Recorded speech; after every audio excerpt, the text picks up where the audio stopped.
Hey strangers, welcome to another episode of the Strange Sessions. The word on the street is that the cool kids call it the sesh.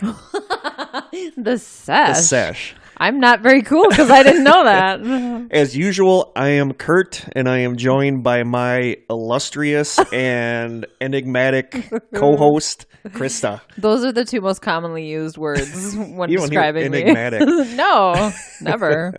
Crazy. So welcome to another episode. This is episode 6, of I season believe. 2, yeah. Episode 6 of season 2. Who knew we'd make it to 2 seasons? I know. When are we going to break this season? Do we know yet? Or are we just going to We probably have to get through that list of episodes that people competed to guess. Well, I don't know if we want to take a summer break or do we just want to keep going straight through until Christmas like we did last year? Let's play it by ear. We'll play it by ear. See what our fans want. Yes, our fan base, which keeps growing actually I know, every we week. had 3 new strangers this week. My brother said that he is going to post our podcast to a Reddit group tonight, so I'm a little nervous. You know, I love our podcast, but it scares me when I see stuff like on Thinking Sideways where people are fighting and threads get locked. Where things go a little sideways? Yeah, where things go a lot sideways. Yeah. And I just really... I don't want drama. No. I don't want... I just really like what we have now. I do, I mean, too. we have a small enough group that we're close to our fan base. So it's just going to be weird if it blows up and, you know, we need to have like moderators and stuff that... I can't even... Come on. I can't either. Yeah. You know, Let's not get ahead of ourselves there. yeah. Maybe our audio engineers that work with us on this, you know, they're in the other room, like Corey said, they're in the other room sweating, working on our audio. Maybe on their days off they can... They're living on beef jerky and... beef jerky and Apple cider vinegar. Vinegar. I was trying to think. It's a surprisingly delicious combination. It is. Should we give a shout out to our new strangers? Yeah, go right ahead. Okay. I'm looking them up right now. So I think Michael Anthony was the last one. Yes, I believe he was. So since then, we've had Kelly Anders, Sam Sturdivant, Jessica Jacob, and Bria Larson. Yay. Thank you for joining our group, you guys. Yep. We're always excited to have new strangers who are actually strangers, and all of these people are strangers to us. And I want to give a big shout out to our awesome stranger, Heather Chambers, that won the contest that we had. Awesome job. It was actually really kind of nerve-wracking watching people like working on that and stuff. And technically, I blew it because Why'd you blow it? Well, she had the list. She had all 5 episode topics right, but she had 2 of them. The ones that both start with DY, she had out of place. But then I posted something basically telling her what she had wrong, but then I forgot that you could only technically enter once per day. Oh. So she just had them in the wrong order? She just had them in the wrong order. But she had them, and I was like super surprised. And Corey, I talked to my brother too, and he said he was surprised that she got Dybbuk Box.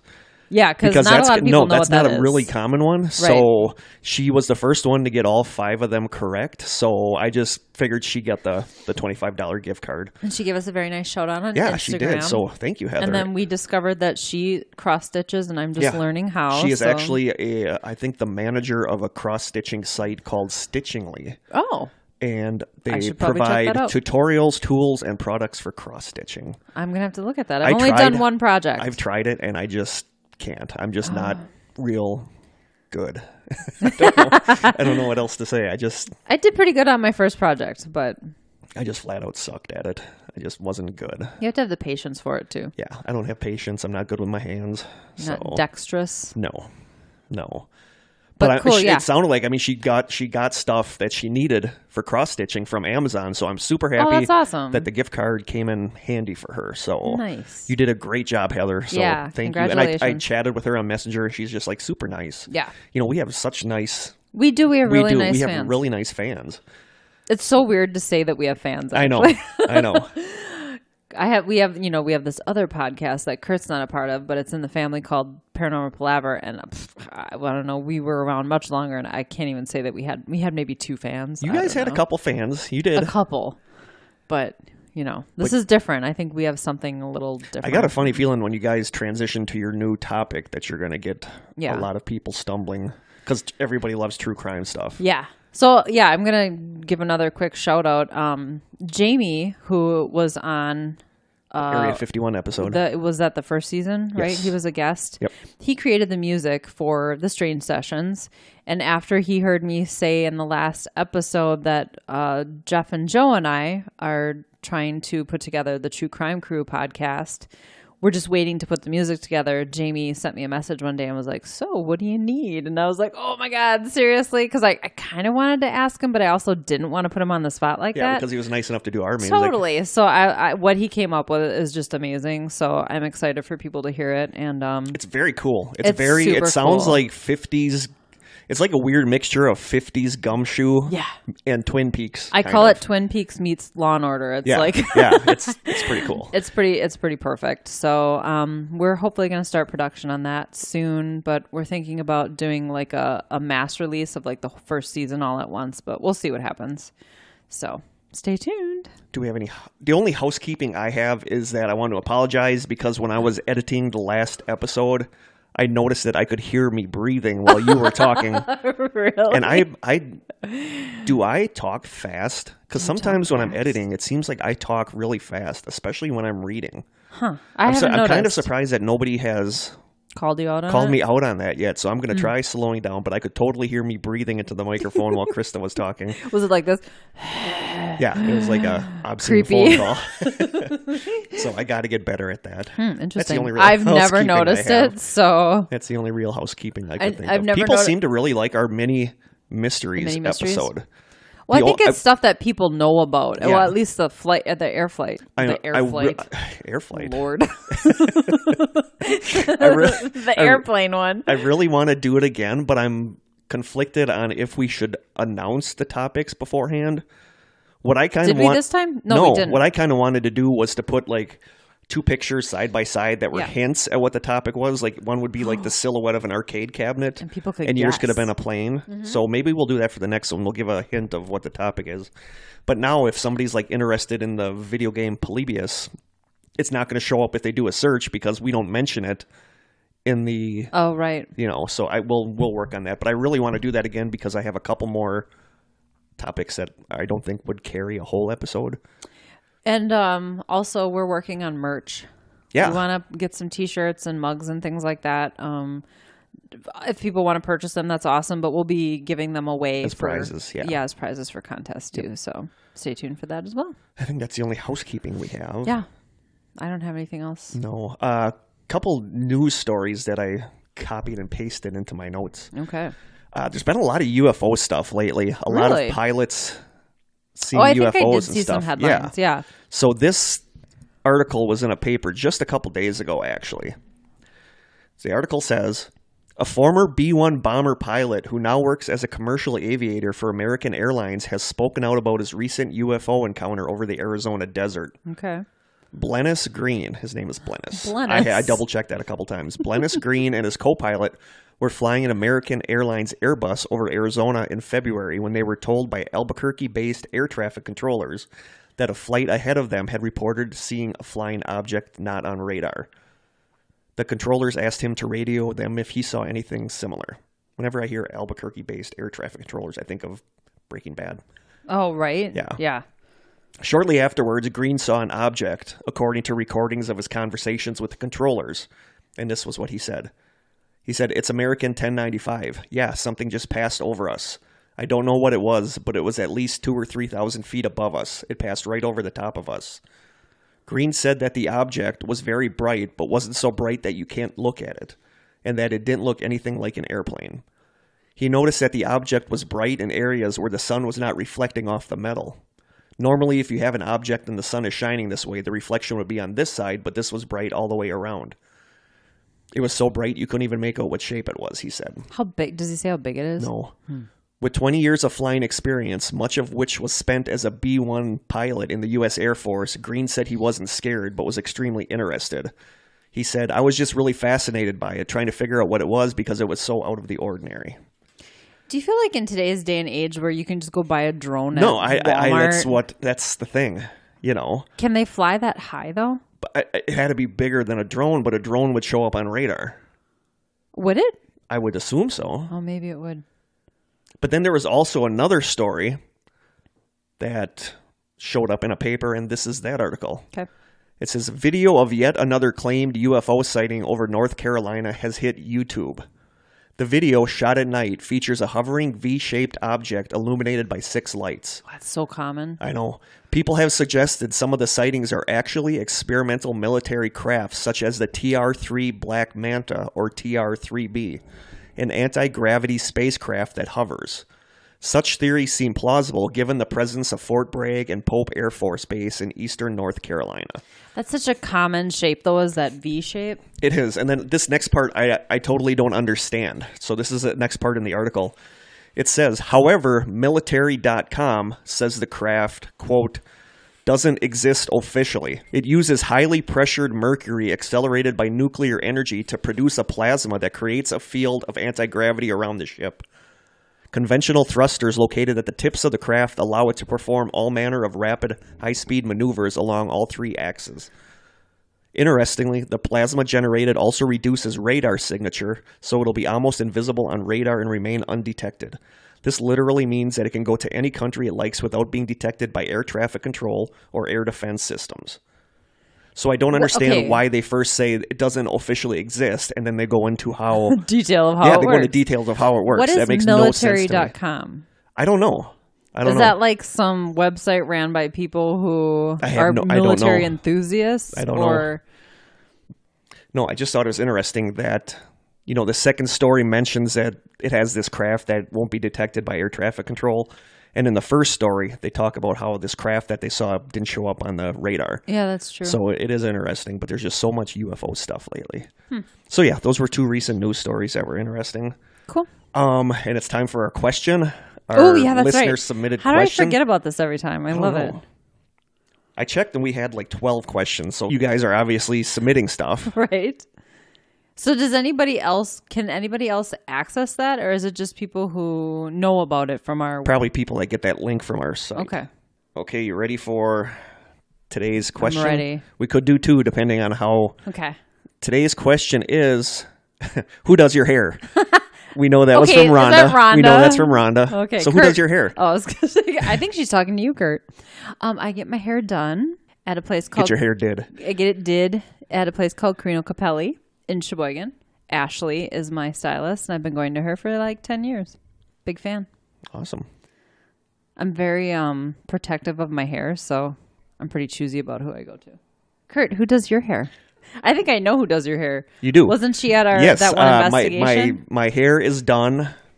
It's just cut because you can't really do anything. Just got a haircut. You can't really do anything with my hair. I don't do my hair either. She just cuts it. But the girl that cuts my hair is Melissa Wanick, and she runs Diva and Company Salon in Manitowoc, Wisconsin. And we know her because we did a ghost investigation at the salon she worked at. Yeah. That was where really creepy place. Yeah, that was where they had the vault in the basement that Krista says is probably her scariest. Besides the breathing in my ear, definitely. Besides the breathing in your ear, yep. but got a lot of EVPs from there too. That's the vault where I was in there and I saw somebody walk in front of the vault, turn around and walk past it again when there was nobody downstairs. Yeah, we were all upstairs. Yeah, so that. Does she listen? I think she listened to the first couple episodes. I don't know if she still does. All right. Hopefully she does. If you do. What's up, Melissa? Hey, Missy. Missy, it's Missy. She goes by Missy. She goes by Missy. Okay. So yeah, Missy Wanick from Diva and Company. Sweet. So that's who does our hair. All right. Now you know. Because we know you're all dying to know. Next question is, do you think Ted Cruz is the Zodiac Killer? Why or why not? Interesting. No, I don't. You don't? No. Really? He's not the Zodiac Killer. Okay, so why? Because there's a million people that look like the person looked in the Zodiac that's true. profile. Now I feel like I need to Google it and get a picture. Ted Cruz was... A lot of people wasn't he picked up in the neighborhood, though? Like a lot of people made jokes about him possibly being the Zodiac. Well, he is a... Hold on. Oh, I see where you're going with this. Yeah. No, he's not the Zodiac Killer. No. I don't even know if the timeline fits. So what? I have not heard this. Oh, yeah. There's a lot of people that joke about him being the possible Zodiac Killer. I see. Okay, I Googled it, and they have, like, side-by-side comparisons. I mean, it's similar, but there's so many people. When I was in high school, my friend Jim and I were fascinated by the Zodiac thing, and we had the book, the paperback book, Zodiac, and we were in physics class, and Jim drew a beard on the picture there, and it looked just like our physics teacher. So there's so many people that look like the hand-drawn photo of the Zodiac. Yeah, I mean, sure. That could be anybody. I was thinking of this other serial killer from, I don't know who I was thinking of. He's like a Hispanic guy. So the name Cruz threw me for a second. When you guys get your podcast up and going, definitely talk about Zodiac because I'm fascinated by Zodiac. Yeah, very cool. But no, I don't feel he was. I think it's fun to say that he was, but I don't feel like he was. I feel like that sort of thing always happens. Someone's kind of like a political figure is in the media or something like that, and people will find some kind of photo that resembles, some unsolved thing. And it's not the first time we've heard something like this. It's just kind of silly. So I don't think probably started by people who are, not fans. Yeah. I don't think he was, but it would be awesome if he was. We'll just it would be awesome if he was. I honestly don't think the Zodiac is still alive. I suppose that's true. Because he would just the time. Yeah, the time frame, and I think he'd be depending on how old they were when they were committing the crimes. I wish they would figure out who he was. But they just had that one show on not that long ago where they had that group of code breakers working on his unsolved code and stuff. So that was an interesting show. I just watched a thing yesterday on lost footage from JFK the day. Yeah. The day that did you see that? Yep. That was so interesting. Yeah. Okay, this is the guy who I pictured when you said Ted Cruz. No, that's I can't think of Richard his name, Ramirez. Though. There we go. Ramirez. Yeah. See? Sorry. I'm generalizing, but no, Richard Ramirez and Tom Cruise. Now you got me all screwed up. Richard Ramirez and Ted Cruz are not the Tom same. Cruise. I don't know. Tom Cruise might have been the Zodiac for all we know. Right. Don't say that. We'll get the Scientologists after us. That's right. We don't want them after us. But thank you guys for the questions. Yeah. I'm actually going to research the Ted Cruz one a little bit more, and I'm going to get back on that on the next one. You're really looking into that? Yeah. I think that's kind of funny. Well, there's people that legitimately think that he could have been the Zodiac. Huh. So I will look into that and get back. Just because he looks like him? I just don't know if the timeline works, but that's what I want to. That's what I want to look into. So I will put on my detective hat, and I will get back to you on the next episode. D.B. Cooper? One of Jamie's friends that asked really that we do fascinates D.B. Cooper. Yes. So we're going to definitely do something about that. Cool. So what are we talking about today? We got the taste test right now. We have our taste test first? Yep. Okay. You're just anxious to get to this story. I am. I'm kind of trying to drag it out a little bit because I just want to say that I don't think that it's going to be as long as I originally thought because we wanted to do the Dybbuk Box and other haunted objects. But looking into this, there are so many cool supposedly haunted objects that we're going to probably do a whole nother episode where we'll pick the top 20 haunted objects. There's paintings, there's dolls, obviously dolls. Yeah, there's all sorts of Annabelle. stuff. So instead of cramming everything in this one episode, we're going to split it up into two. So you can consider this kind of part one. So it's funny, on the way here, we were also talking about, I wanted to mention I had read a review of the movie A Quiet Place. And you immediately said, I heard it wasn't that good. Yeah, I heard it wasn't good. And I read 3 or 4 different reviews from USA Today, Entertainment Tonight, a couple of other bigger named, and it got really, really good reviews. I really want to see that movie. So that's John. If you see it, let me know how it is. I keep thinking, I got to look him up. John Krasinski, right? Yeah. John Krasinski directed it and stars in it with his real life wife, Emily Blunt, and they play. Ted Kaczynski? Yeah, right. But it looks really, really creepy. So it's like an alien invasion thing where they track you based on sound. Yeah. So if you see it, let me know how it is. Yeah, let us know how it is. I'm not really a movie theater person anymore, so I'll probably wait until it I comes out on DVD. I couldn't even tell you the last movie I saw in a theater, actually. I went to one through work. We went as a team to see, I can't remember the name. Anyway, if you're in Sheboygan, though, that movie theater is sweet. It has those reclining, those awesome individual, little recliners that everybody sits in. It's pretty cool. I remember we used to have one in Manitowoc that was not good. My friend Mary and I went to see Shutter Island when that was there, and we didn't know if we were supposed to have 3D glasses because it was so blurry and the sound was awful. But we have a new theater, but I just haven't been to it. Oh, the movie we saw was Only the Brave, and it's a true story about those firefighters who perished in the California wildfires. Yeah. It was excellent. I need to watch more movies. All I've been doing is Felicity. I've been watching Felicity. I have been listening to a podcast called Dear Sally. That's a review of each episode of Felicity. Oh Lord, you're in deep. And somebody posted on my Facebook that they're going to, at one of the cons in Texas in June, they're going to have the Felicity cast reunion. Ooh, yeah, I saw that on Facebook. And I really want to go to that. Where is that going to be? Austin. Oh. But the thing is, Noel, who's like my favorite guy on the show, so far hasn't signed up to be there. And I'm man enough and secure enough to admit that Noel is my man crush. Oh, he's pretty cute. The actor that plays him, Scott Foley. He was in a show where he was like in the military. He shows up like in whenever I watch a show, he's always shows up on it. So I tweeted once that I'm like, Scott Foley kind of feels like my close friend that I see every couple of years, and it's like, hey, it's nice to see you. And then he liked that tweet. Shut up, so, really? Yeah, I love it when that happens. I was kind of, Twitter-pated. So you did it on Twitter? No. Oh. Twitter-pated was from... I know, but did you post that on Twitter or on Facebook? Yeah, it was on Twitter. So then you were Twitter-pated. I was Twitter-pated. And that is from Bambi. That is from Bambi. Sweet. So yeah, I kind of want to go to the convention, but we'll see. It's on my bucket list to meet Carrie Russell. I really like Carrie Russell. You're a fan of the Americans. The weird thing is, I don't have a crush on her. Yeah, that is weird because you have a crush on everyone. I know, and I've never had a crush on Carrie Russell, but I really like her. I'd like to give her a hug. That would be something that's on my bucket list. Huh. So yeah. All right, let's try to fulfill that for Kurt. Okay, see what we can do. Okay. Maybe she listens. Maybe she does. All right, time for the taste test. I'm ready. You ready? Maybe. No, this one is weird. Of course it is. But I don't think it's scary weird. Okay. It is a snack bar. Oh. It is... It's not one of those condensed meat ones. Mediterra. Ooh, okay. It is a savory bar with black olives and walnuts. Okay. So the description says, and I quote, "Did you know Mediterraneans have incorporated black olives and walnuts into their deliciously balanced meals for generations? Today, they've inspired our newest Epicurean adventure, a nutrition bar you can savor.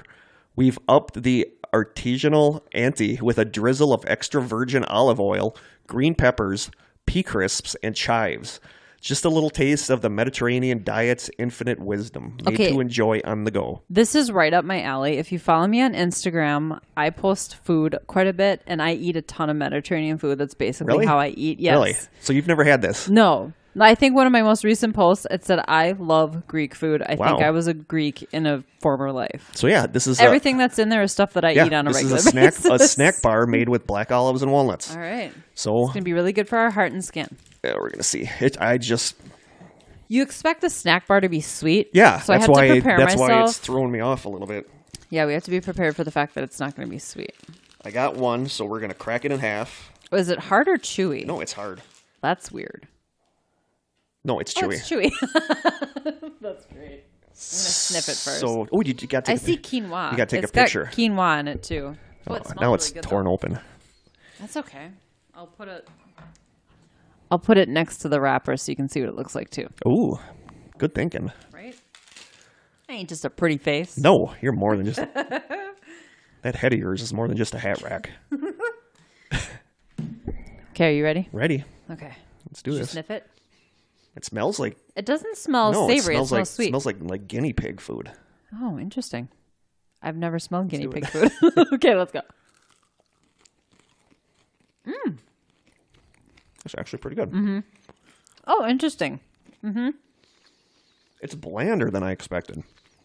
I think it's really good, though.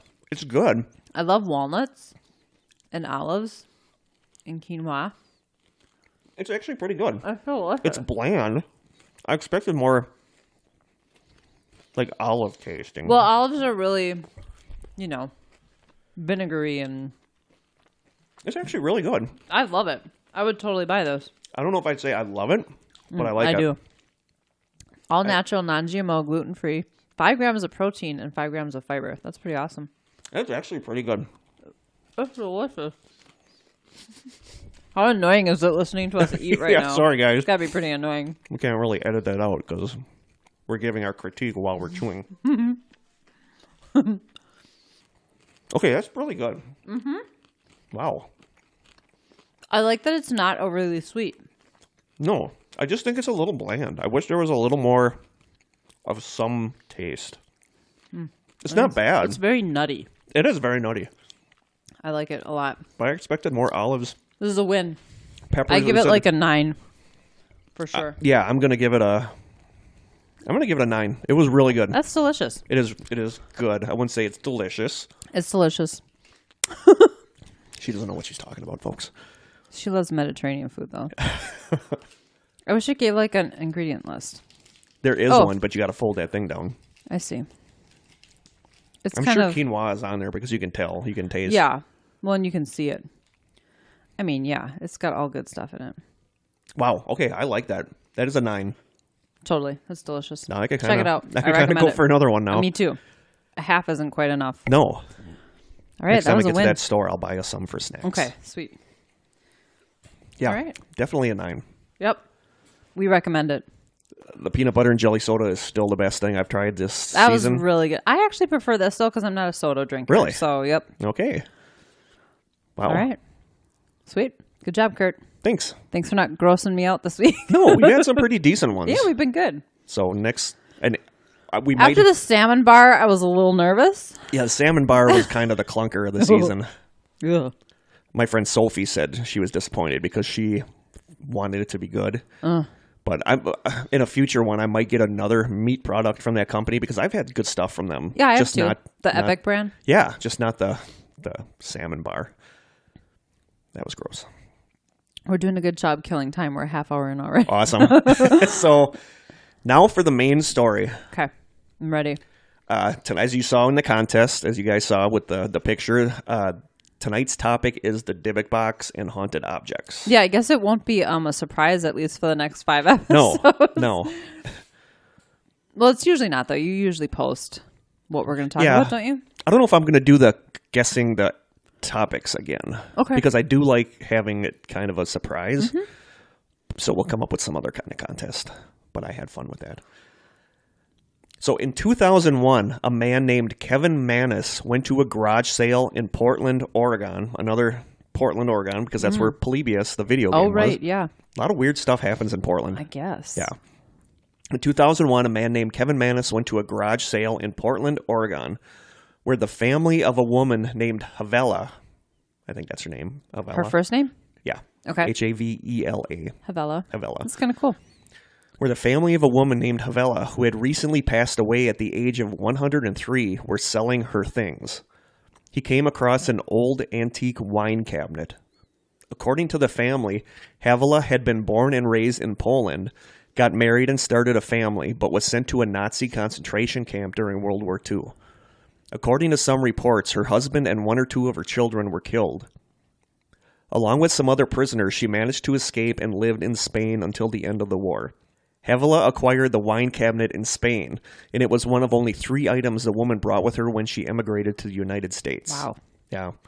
Havela's granddaughter was working at the garage sale, and she told Mannis that growing up, her grandmother always kept the wine cabinet in her sewing room, always shut and always set in a place that was well out of reach. She was never allowed to touch the box and definitely not to ever open the box. The granddaughter stated that her grandmother claimed that the box contained an evil spirit called a Dybbuk. Oh, really? Yes. Okay. Hence I didn't the know Dybbuk that. box. Oh, interesting. You didn't know I that? thought that not. Oh, I thought you were not being that sarcastic. No, truly. I didn't realize that the origin story was that it was a Dybbuk. Okay. The term Dybbuk comes from a Hebrew word meaning cling. In the Hebrew tradition, a Dybbuk is a malicious spirit that is bound on the earth to an object or person to complete unfinished business. I think the word Dybbuk is creepy. Yeah. I hope I'm pronouncing it right because I've heard it pronounced a couple different ways. Oh, I've always heard Dybbuk. So yeah, basically Dybbuk is a spirit that is bound here and it has to complete a specific duty. Okay. Havela asked for the box to be buried with her, but due to Orthodox Jewish tradition, her wish was not granted. The family hated the box and wanted it gone. Well, if they had buried it with her, it'd be gone. Yeah. And of course, Mannis bought the box, brought it home, and what do you think the first thing is he did? Opened it. He opened the box. Of course he did. Yep. Mannis thought the story was merely superstition, and he opened the box immediately after getting it back to his furniture refinishing shop. According to Manus, the box contained a mixture of weird items, including a wine goblet, a small granite slab with the Hebrew word shalom etched into it, a dried rosebud, a candlestick, 2 pennies from the 1920s, an engraving in the back of the cabinet written in Hebrew, and 2 locks of human hair bound by cords. Oh my God, it just sounds like sinister. Yeah. Somebody's doing rituals with that thing for sure. Yep. That afternoon, he put the box in the basement of his shop and left the shop to an employee while he went on an errand. He soon got a frantic call from his employee that even though she hadn't seen anyone come in, someone seemed to be in the shop breaking things and cursing in a guttural voice. Anytime you hear a guttural voice, that's not a good thing. Yeah. So this picture that you posted, is this like the actual photo? I believe so. Okay. I believe that those were the items that were in the box in the photo. So that's the real Dybbuk box? Yes, I believe so. I've seen it posted a couple different places. It's pretty creepy looking. So that stuff was all inside the box. Okay. But yeah, his employee called and said that someone seemed to be breaking things in the shop and cursing in a guttural voice. The employee tried to leave to get help, but found that all the doors of the shop were seemingly shut tight and wouldn't open.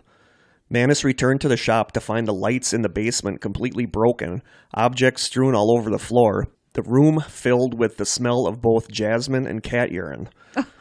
Yeah. Okay, that's an interesting combination. Yeah. The employee left and never came back. Manus stated, quote, "When I got back to the shop, I went to investigate. I remember heading towards the back and walking into what I can only describe as a wall of scent. It smelled like jasmine flowers. You could take one more step and not smell a thing, and then take a step backwards and be surrounded by it again." That's weird. At the time, Manus didn't associate what happened in the shop with the box. I don't know how, because, you just brought the box there, opened it, and then this stuff happened. And then instead of refinishing the box and selling it like he planned to, he thought the box was something his mother would really like, so he gave it to her as a gift. Minutes after giving her the box at the shop, his mother had a stroke. Oh, Lord. While recovering from the stroke, she managed to write a note for Manus with 2 words on it, and those 2 words were hate gift. She later claimed that she felt an evil force emanating from the box the moment she saw it. Wow. Yep. He then gave the box to his sister, who shortly afterwards gave it back to him, telling him that the box had a feeling of dread surrounding it, and that she would often leave the room with the box closed, only to return and find the box open. And that since being given the box, she had been plagued by nightmares involving an old hag. Why does he keep giving it to his relatives? The old hag, huh? So I wonder if she was having sleep paralysis, or... He then tried giving the box to his sister and brother-in-law, and then his girlfriend, but in every instance, the box was returned with claims of paranormal events, nightmares, and a feeling of evil surrounding the box. He sold the box to a middle-aged couple next, and 3 days later, he found the box sitting in front of his shop with a note that said, "This has a bad darkness." Wow. Yeah. So that'll be one of the items we're giving out for a gift for our next contest. Yeah, Dybbuk Box. Manus finally decided to just keep the box. He brought it home and put it in his basement. Why don't you just donate it? I'd take it to Goodwill or something. The third thing in the list of stupid things this guy's done. That night he brought it home. Manus experienced what he called some of the worst nightmares he had ever experienced. Wow. Manus said, and this is a quote from him, "Since the day I brought it home, I began having a strange recurring nightmare. Every time I have the horrible dream, it goes something like this. I find myself walking with a close friend, usually someone I know well and trust, and at some point in the dream, I find myself looking into their eyes, and it is then I realize that there is something different, something evil and dark looking back at me. At that point in my dream, the person I am with changes into what can only be described as the most gruesome, demonic-looking hag that I have ever seen. This hag proceeds then to beat the living tar out of me. I have awakened numerous times to find bruises and marks on myself where I had been hit by the old woman during the previous night." Wow. So yeah. The nightmares would continue night after night, and when people stayed at his house, they would find themselves having the same nightmare. As the nightmares escalated, Manus claimed that upon awakening, he would sometimes find scratches, bite marks, and bruises on his body. Then, both Manus and guests at his house reported starting seeing indistinct, shadowy figures moving around in the periphery of their vision. Isn't it time to get rid of that box? I feel like, so. I don't know, I'd just throw it away. Yeah, so starting to see like things moving around at night, out of the corner of your eye. Well, the shared nightmares are pretty creepy. Yeah, but like you said, the Hague stuff is interesting because that is something to do with sleep paralysis. I've never seen a Hague when I've had sleep paralysis, but... And I know some of our listeners, I personally know that some of our listeners have sleep paralysis. Mm-hmm. And we haven't done an episode on sleep paralysis, but Paranormal Palaver did. Mm-hmm. I've always been fascinated. I've always been fascinated by the fact that a lot of times it becomes this hag, this old hag sitting on your chest or standing at the foot of your bed. I've just always been really fascinated by how so many people see the same thing. Is it some kind of weird archetype or is it actually some kind of demonic thing? Sleep paralysis is creepy. I don't ever want it. It's horrifying. Yeah. Even though I don't believe it's paranormal, at least not my experiences, it's still horrifying. Yeah. I just don't ever want to deal with that. So they started seeing all this stuff, shadowy figures moving around. Finally, Manus had enough. Oh, finally? Yeah, which I would have had. It wasn't like immediately. After the stroke with my mom, I'd be like, I'm done with you. Because, he bought this thing in 2001, and this next thing is in 2003, so he had this box for 2 years. So, it wasn't all at once, but it was all over time. So then, finally having had enough, in 2003, Manus put up a listing for the Dybbuk Box on eBay. In the description for the item, Manus wrote, quote, I would destroy this thing in a second, except I really don't have any understanding of what I may or may not be dealing with. I am afraid, and I do mean afraid, that if I destroy this cabinet, whatever it is that seems to have come with the cabinet may just stay here with me. Right. It's no longer attached to the cabinet at that point. I have been told that there are people who shop on eBay that understand these kind of things and specifically look for these kinds of items. If you are one of these people, please, please help me. Buy this cabinet and do whatever you do with a thing like this. Help me. Shortly after putting the box on eBay, the box was purchased for $140 by Missouri student, and I think this is his name, Iosif Nitsky. Sure. Iosif. Missouri student. So he bought the box for $140 on eBay. Okay. Almost immediately after receiving the box, Nitsky and his roommates began to experience strange activity in their house. Electronic devices began to malfunction or stop working completely, and lights began to turn themselves on and off. Objects would disappear or move from room to room on their own, and both Nitsky and visitors to his house would notice strange smells that seemed to come and go. Nitsky claimed that his hair began to fall out in patches, and a strange infestation of insects appeared in the house. Oh, Nitsky and his roommates began to suffer from serious insomnia. Then, much like what happened at Manus's house, strange, hazy figures could be seen moving around the house at night or peering around corners. It's so creepy. Yep. So 8 months after he bought the box, Nitsky put the box up on eBay. So he bought it knowing what he was getting into. So he put the box on eBay after buying it off eBay. Okay. Then, shortly after it was listed, the box was purchased in 2004 by Jason Haxton for $280. The price keeps going up. I know. He had been following the story of the box and jumped at the chance to own it. Okay. Whatever. Crazy pants. Immediately after receiving the box, Haxton began to experience health problems, including rashes, hives, constant fatigue, and coughing up blood. Oh, well. He claimed no biggie. My God. You're the one that wanted to jump at the chance to buy this thing, buddy. Right. He claimed that strange scents seemed to come and go in his house, including the strong smells of jasmine or cat urine. He soon decided to leave the box in a storage unit. One night, the smoke alarm in the storage unit went off. When he went to see what was going on, he didn't find any smoke. He was curious, so he bought the box home and began researching it. One evening, he fell asleep using the computer, and when he woke up, he saw a shadow on the wall quickly moving away from him. He then brought the box to Rebecca Edery, a specialist on Jewish artifacts, and Edery determined the box to be a sacred relic for imprisoning a spirit. It's like there's a crazy old cat lady attached to it. Yeah, or something. The smell of cat urine and this old hag. Yeah. Haxton then contacted the original seller, Manus, in an attempt to figure out the history of the box. Right, because it was his grandmother's, right? No, he bought it at a garage sale. He bought it after talking to the granddaughter. Of the lady. Okay. Okay. He contacted Manus in an attempt to figure out the history of the box. Mannis and Haxton contacted Havila's granddaughter again that he had spoken to at the garage sale, and the granddaughter gave him the name of Havila's cousin, Sophie, who might be able to shed more light on the box. Sophie. I love the name Sophie. The men contacted Sophie, and she told them a long story. According to Sophie, her and Havila thought it would be fun to make a Ouija board and to try to speak to the dead. Oh, first problem right there.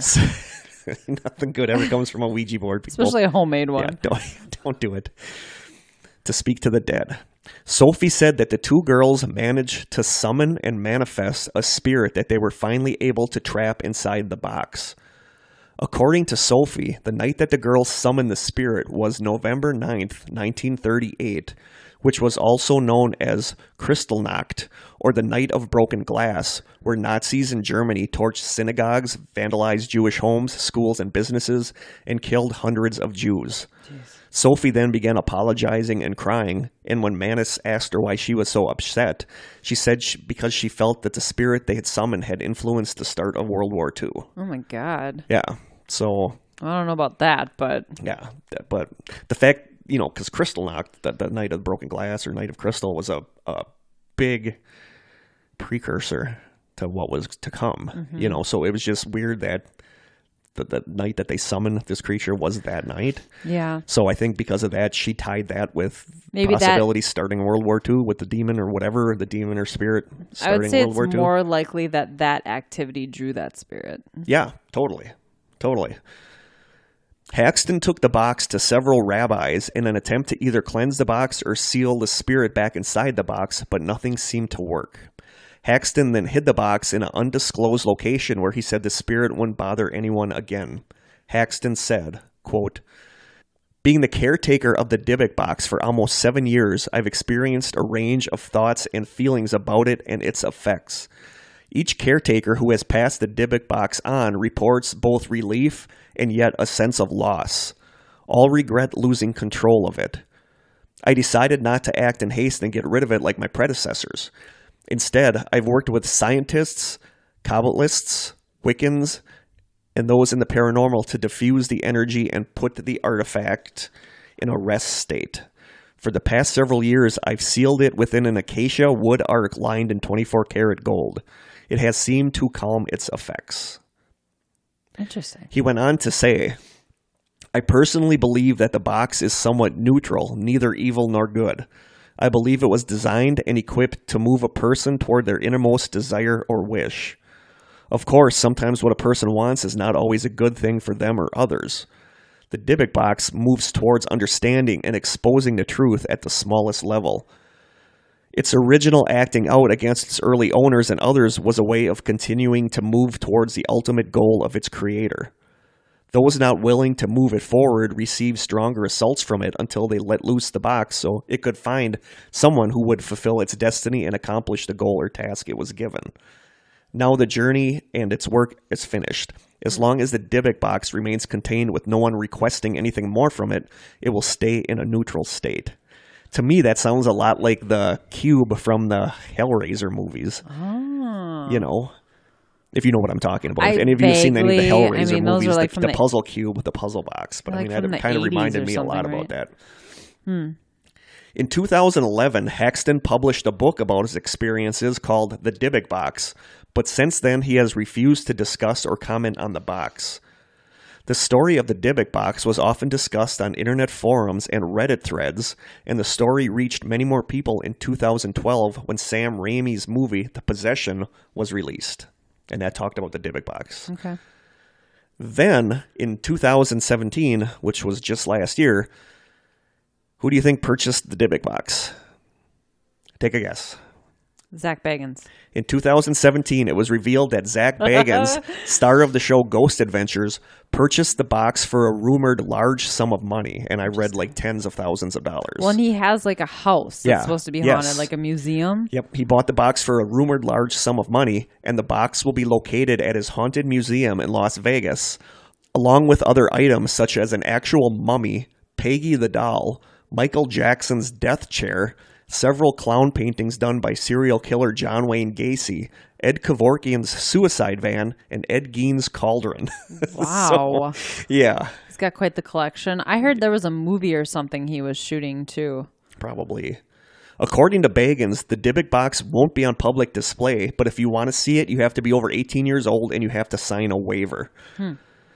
What if you have to pay to see it too then? I was looking up stuff about his museum, and it's like $34 to get in and tour the museum. It's not that bad. It sounds interesting, but a lot of people said it's not a feel-good.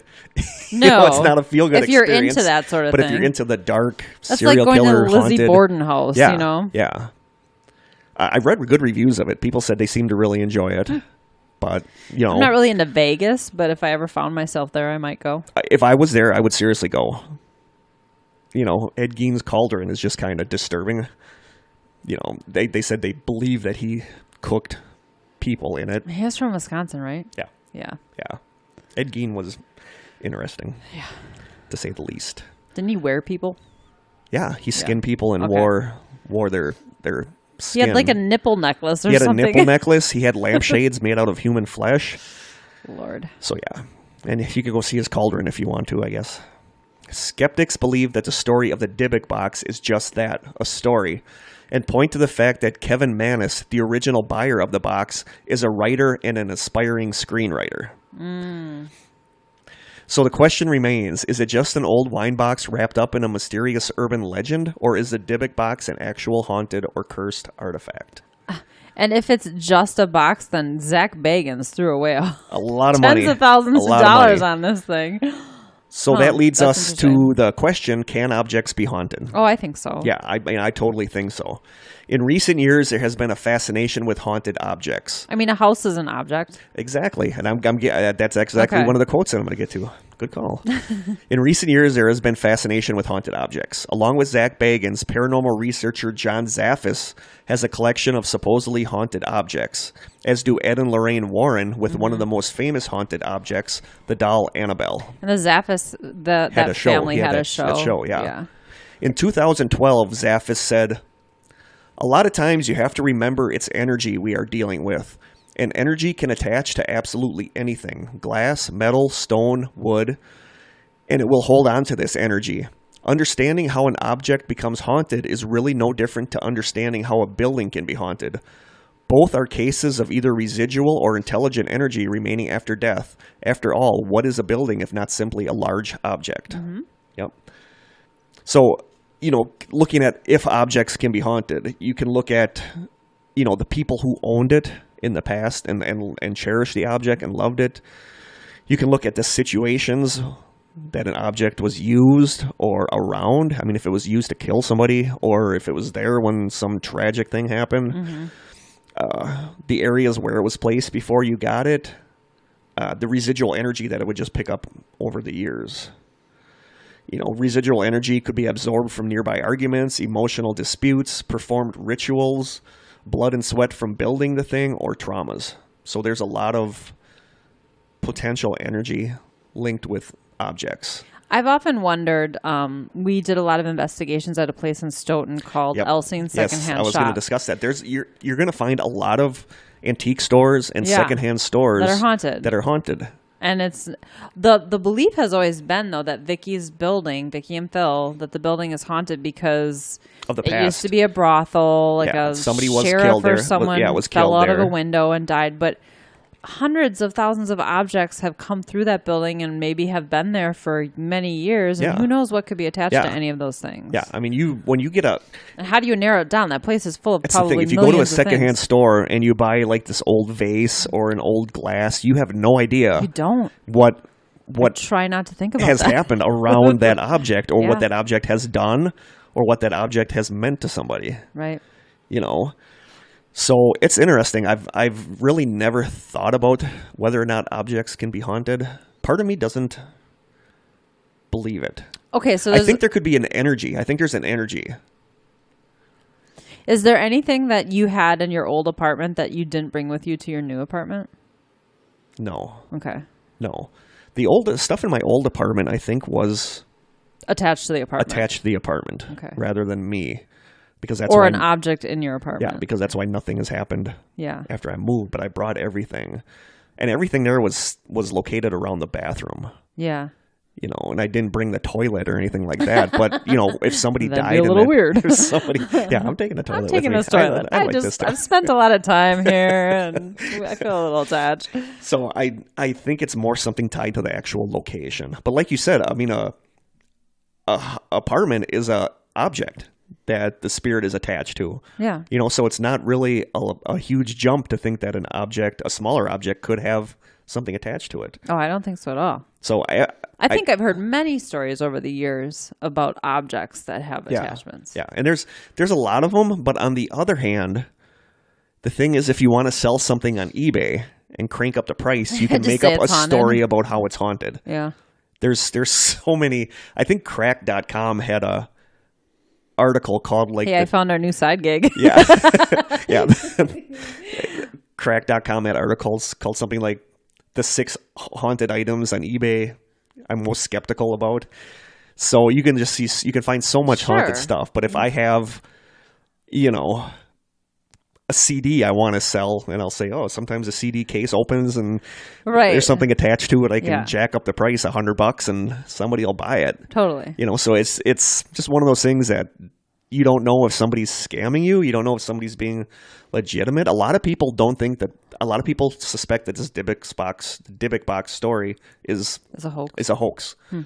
A lot of people say that thought even it originated much longer time ago than 2000 or 2001 or whatever. Yeah. But a lot of people think that the people that it was involved with actually knew each other. So this is something they concocted. Oh. But I don't know. And they said sometimes it's hard to find information about some of these people. But you and I saw it on Paranormal Witness that they talked to the actual people on Paranormal Witness. Yeah. So the thing is, though, you're only going to find information on people who are on social media and stuff like that. I mean, I think you'd be hard pressed to find a whole lot of details about me other than what I've put out there. Yeah. Yep. So I don't think that's a very good argument. But I don't think I have ever had... Especially when this started back at a time when the internet was still pretty new. Facebook didn't exist. Yeah, exactly. You know, when I think about when we talk about Vicky's, about Elsing's secondhand shop, I think about the EVP we got with the fur coat. Oh, yeah. That's crazy. So was that something... And did we play that? No, our 10th episode is going to be EVPs, and we're going to play the EVP we got with the fur coat. So it's like was something attached to that coat, or was there?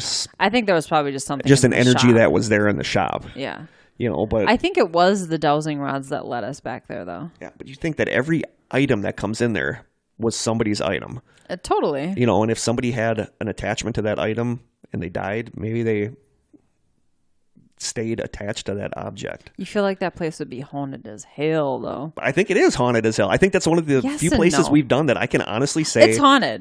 There is stuff going on there. But if that were the case and everything had an attachment, or even half of the stuff there had an attachment, it'd be like Poltergeist when you open the bedroom door and stuff's flying around the room. Exactly. Exactly. So maybe only some items get haunted. Or it's the building. I don't know. And, you know, what can you really do with a haunted item? You could, other than take stuff out of there one piece at a time. You're never bring it to your place for a couple nights and see what happens. But you can try to cleanse an item, or you can do saging. Mm-hmm. I've still never saged anything, so I don't really have any idea how smudging or saging works. Salt. You know, and then you get into the topic of cursed objects or blessed objects. And, you know, like for cursed objects, you think of a voodoo doll. Mm-hmm. That's a cursed object. For blessed, you think of holy water. That's a blessed object. Yep. You know, is that the same thing as a haunted object? Are some of these haunted objects cursed objects? You know, a lot of people theorize that when people believe in the negative powers of a curse, then it becomes kind of a self-fulfilling prophecy where, you know, if I say your phone that you're taking with you tonight, I cursed. And now if something bad happens to you tonight, it's because of the phone. Sure. So there's a lot of that. There are a few ways that an object can be cursed. Evil spells, if you believe in magic and all that stuff. If you believe in magic. Chris is busting out all these songs. I like this. You know, there's dark spells, hexes, that kind of stuff. There's objects dedicated to evil spirits. You know, those kinds of things. Yeah. Items related to violence. You know, a lot of there's a huge market for serial killer memorabilia online. It's weird. Which is weird, but there's a lot of people that want... Why would you want to own that? I don't know. There's people that do. It's fascinating, but I don't want it in my home. No, I'd like to look at it. I'd see it and be like, hey, that's cool. Yeah, in a museum. Yeah. But I don't want to bring it home. What do you hang it on your wall and it's a conversation starter? Someone comes over. There's a lot of people. There's a lot of people that are into crime scene souvenirs and whatnot. Mm-hmm. So there's a lot of ways that an object can be affected by its surroundings. So I don't know. That the jury is still out with me. I don't know if I believe that it's a cool story. It is a cool story. It is a cool story. I haven't heard enough to discredit it, but I also don't know that there's no proof that any of this is real. Yeah, there's not a ton of proof. Like you said, there's no proof. Zach Bagans spent a ton of money on that box. That's not proof. He's got a ton. He's probably getting possessed every other day, he was on the show. True. I haven't watched that show in years. So Nick has a show with Katrina from Paranormal State. Yeah. And I swear I've watched a couple episodes and I'm like, okay, Nick's getting possessed again. Like, I've been on plenty of investigations and I've never been possessed. Where all of a sudden he gets this weird stare and it's like, he is possessed. He looks evil. Yeah, he's possessed.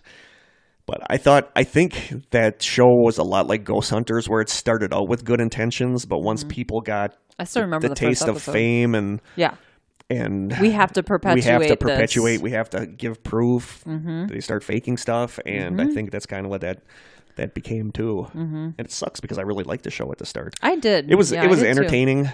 Totally. I think there's another show called The Ghosts of Shepherdstown. Oh, yeah, you talked about that. I've never seen that. I purely watch it for the entertainment value. Yeah. I mean, there's nothing... Yeah. I don't know that there's really anything going on, and it's just fun to watch. Yeah. It's like Paranormal Witness. It's fun to watch and text each other about how weird the people are and, what girls Kurt thinks are cute and he has a crush on now. That's a lot of them. So Kurt and I used to watch Paranormal Witness at our respective homes at the same time, and we would just we'd DVR it. We'd both, like, I'm going to press play now. Press play. And then we'd watch it and text each other and be like, OMG, did you see that? Yeah. I would poop my pants. Yep. Yeah. That was really fun. Yeah. We haven't done that, but I don't even know if there's new episodes of that show. I don't know. I just feel like the paranormal bubble burst, and there's really not. Mm-hmm. It kind of blew up, and then just kind of. One of the episodes I remember the most from that show is the Dybbuk Box episode. The Dybbuk Box one was good because it had such that chain of people. Somebody bought it, and then stuff happened to them. Just the next one person right bought another. it, something happened to them. So it was just really interesting if it's true. Right. And I don't know. I mean, I don't know. The whole story about it being, like a spirit that potentially started World War II. I don't know. Going back to Nazi Germany and all that. I don't know. I mean, that seems like a story that Hitler, a screenwriter would try. Yeah. I'm pretty sure Hitler started all of that. Yeah. But it's a fascinating story. It is. What do you guys think? Do you guys buy the story, or do you think it's just a hoax? Or do you have experience with an object that had something attached to it? I'd love to hear a personal account of something like that. Yeah. That's like the story of the teddy bear from our listener submissions that Melissa sent in that saw the teddy bear blink. It blinked. And didn't her daughter see it too? I believe so. I can't really remember. I think so. I think she saw it and her daughter saw it. But I could see teddy bears and dolls being something that are... creepy. Are haunted because haunted, yes. Because kids they give them personalities. They give them voices. They give them, like you said, they give them personalities. Mm-hmm. They give them like life, even though they don't. So I could see that somehow causing some kind of energy to manifest. Mm-hmm. And there's a lot of dolls, but dolls are creepy. Like old dolls are creepy, and I think a story about the doll being haunted adds to the creep factor. The creep factor, or here's price a creepy if you theory. want to sell it. Maybe all kids who sit and talk to their stuffed animal, maybe the stuffed animal really is haunted possible. and it's talking back. People say about kids with imaginary friends that maybe somebody is there, talking to them. So yeah. You know, it's interesting. I have shopped in thrift stores for years and years and years. A lot of the stuff I decorate my house with, and I'm actually kind of minimalist, but everything that I have in my walls and stuff is all from thrift stores. Yeah. So it surprises me that, well, my husband did get scratched at our house. See? But it does surprise me that in all the years I've been doing that, I've never had an But I can't imagine. I mean, like, what do you buy? I can't imagine something like you would hang on a wall for Easter would be haunted. Well, and I don't buy like decorations like that. I buy like, old picture frames that I spray a color and then arrange them on the wall. I do have this old wooden thing that looks like a huge urn, but it's like this carved wooden thing. But I don't know. Stuff I've bought over the years. There's a ton of stuff in our basement that I've bought over the years that I just don't use anymore. I'm just surprised that if things have attachments, I've gotten them in a team. Yeah. How many things have I bought from Vicky's? I know. I've never left like there empty-handed. Said, if all those objects would be haunted, it would or be at like least one of them. Yeah, it would be like Poltergeist. I mean, there'd be so much, but I think that's why stuff happens at Vicky's partially. It could be the property. It could be an item that has been there. It could be them. Yeah. I'm also very anti, I'm not one of those paranormal investigator people that would love to buy a haunted house. I do not want to live in a haunted house. So maybe I repel things out of my house. It could be.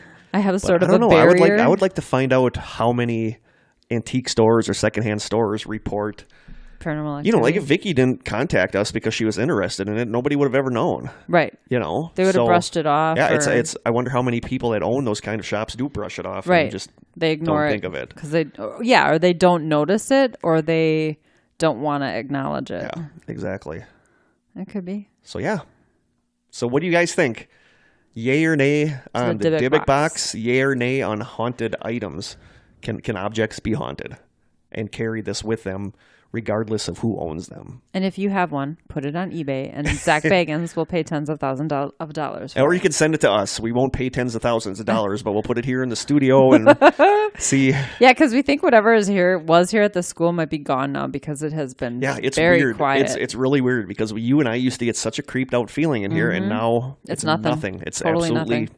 Quiet and peaceful. Except for the kids screaming in the hall. Yeah, which we're hoping that you guys can't hear because throwing they're softballs at the building. Yeah, they're exceptionally loud tonight. Yeah. But I think there's just been so many people coming and going from here. And I think that's why when in summer, when it's just you and I that are coming here, maybe that's why whatever's here ventures out and, right now it's like hidden and it comes out when it's just you and I here. It could be. Who knows? We'll see this summer. We'll find out. Let us know what you think of the Dybbuk box. Would you want that in your house or not? Nope. No. I hate to say it, but I'm leaning towards hoax. I really am. No, I don't see enough evidence or proof to go either way. I don't know. I feel like I'm getting more cynical doing all these. Yeah. I think because when I'm researching this, Jeff. so many of the articles are like, but people who claim it's a hoax say. So I'm just seeing so much stuff about that I think I'm just kind of getting a little cynical about this stuff. Or skeptical. Yeah, skeptical. I prefer skeptical because you're still open. Not cynical. Yeah. But I mean, I believe in stuff being haunted. I've had enough, Yeah, we can't deny it. I saw that old guy crawl out of my bathroom. How do you explain that? You can't. So, I've had enough stuff happen that I'm convinced there's stuff out there. But I just think in the world we live in right now, people are saying stuff is haunted for profit. Oh, yeah. For fame, for attention. There's just... Like that guy on Twitter with the little boy or whatever with the sunken face. I have no idea. I never followed him in the first place. Dear David, right? Yeah. We should probably follow up on that. We should follow up on that. See what happened. If he's dead or something, that'd be crazy. No, there's so many of these things that are on Twitter, and then it's just a guy saying, no, I was just experimenting with a different style of storytelling. So it's just, I think the world we're in, it's getting progressively harder to verify what the truth is, whether something is legitimately happening or... Well, there's even podcasts out there now that are fictional. The Black Tapes. Yeah. Tanis, Rabbit. There's so many different ones. Yeah. Yeah, it goes back to that X-Files episode where, the one with the Mandela effect where, Mulder said he wanted the truth and the guy said, there's no truth anymore. Right. Everything is true. So there's no truth. Ugh. You don't know what's true. You don't know like what's that. a lie. People make their own truth. It's true. I don't like that either, but I agree with it. I kind of get it. So yeah, That's a bit of a downer, but anyway. Should we do another question? We do have time for... Let's do it. Okay, we're going to do one more question off the app. Shake things up. The next question is, what is the best vampire movie ever? Oh, come on. Really? Yeah, that's... Twilight. It's like Twilight, hands down. Oh, God. I've never seen Twilight. Totally I've never seen Twilight. Totally kidding. The person said that we could save it for a vampire episode, but I don't know when we're going to get to a vampire episode, so we can just do it now. Yeah, I don't really believe in them, so I'm not sure I want to do a whole episode on them. Best vampire movie, though. I thought Queen of the Damned was really good. I never saw it. It was good.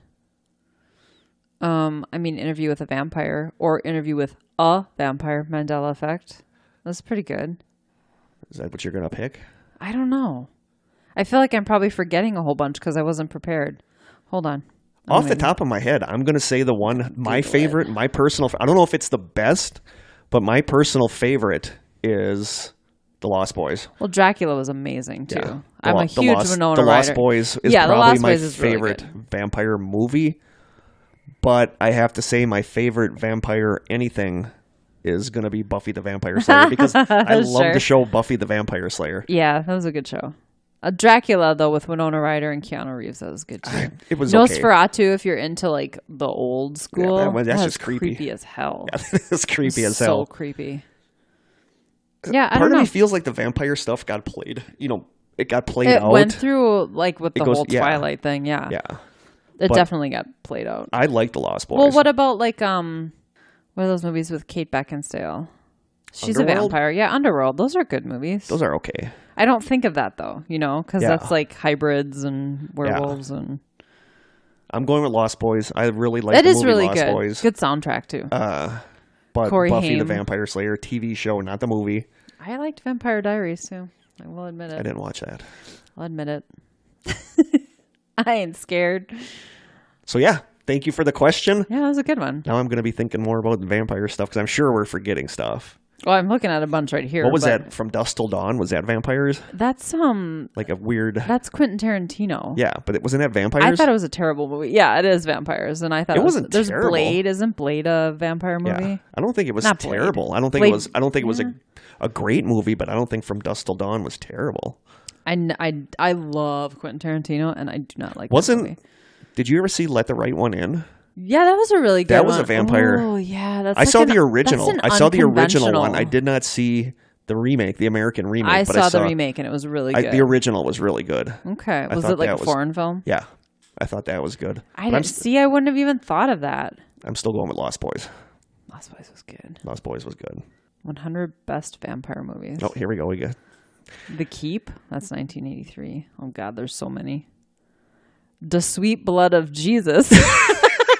Gonna have to check Netflix haven't seen for that one. The Satanic Rites of Dracula. Oh, Lord. Blood of Jesus. No, it was The Sweet Blood of Jesus, not even the. Wow. Yeah, good stuff. That's on my list for... I think if you're really into B flicks, there's probably some dandies out there. Oh, yeah, there was a Blackula. Blackula, that's right. All those. Oh, The Sweet Blood of Jesus. Isn't this what's his name? He played Ray Charles. What's his name? Jamie Foxx. This looks like Jamie Foxx. New movie? No, it's a Spike Lee movie from 2014. The Sweet Blood of Jesus. The Sweet Blood of Jesus. What began as Spike Lee's woefully mishandled Kickstarter campaign later unveiled itself to be a fascinating, if confounding, remake of the cult vampire classic Ganja and Hess. Wow, I feel woefully misinformed. We need to have a Netflix night. Yeah. Oh, boy. There's some lovelies here, though. Interesting. I'm sticking with my choices. I'm sticking with Lost Boys. Lost Boys was a kick-ass... Was it 80s? It was 80s, totally wasn't it? 80s, yeah. Kiefer Sutherland was in there. Yeah, there were a lot of people in that movie. The Corys were Feldman. in it, yeah. Did they have a squirt gun filled with holy water? Yeah. Yeah. At Good the end. movie. And what's her face? The girl who was in that movie. I can't remember her name. I know who you're talking about, but Clearly, I can't think of her name so either. awesome with names tonight. The mom. Oh, and the guy. Okay, so the guy who was like the lead, the old guy who was dating the mom, he was Richard Gilmore in the Gilmore Girls. Really? Yes. What is his name? Edward Herman. He played like the leader of the. Jason Patric was in that movie. He was in Lost Boys. A lot of movies. Yeah, that's what I'm saying. So Jason Patric, Corey Haim, Kiefer Sutherland, Jamie Gertz is the girl. Jamie Gertz. Corey Feldman, Diane West was the mom, I believe. Edward Herrmann was the kind of lead vampire that you don't discover until the very end. Alex Winter, Jameson Newlander, and Bernard Hughes, whoever those people are. But yeah, that was a really good movie. Good soundtrack. People Are Strange. I think that was the first time I heard that song by The Doors. Was in that movie. Yep, I remember that was in that movie. It's such a good song. I remember Fright Night. Fright Night was vampires, I believe. Yeah, I think so. Yep. See, we're forgetting all kinds of stuff. That's a good question.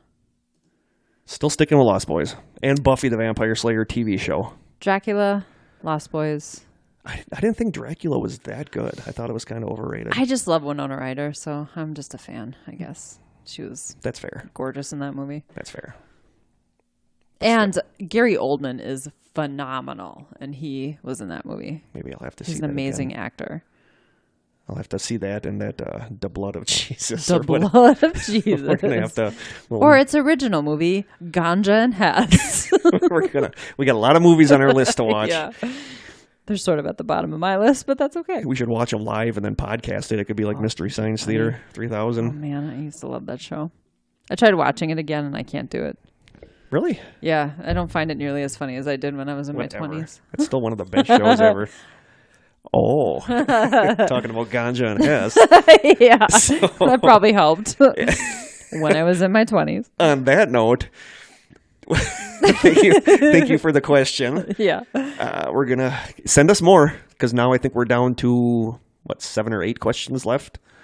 Math. So send us more. Good questions everybody's been asking, too. Yeah, they're really good stuff. A variety. Yeah. I like it.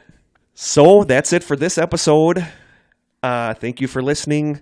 Get back to us what you think about the Dybbuk Box or haunted items. If you have any haunted items, let us know. And this is part 1 of our haunted objects episode. There will be a follow-up with a whole list of a smorgasbord of haunted objects, if you will. Nice. So from Krista and I, until next time, stay strange.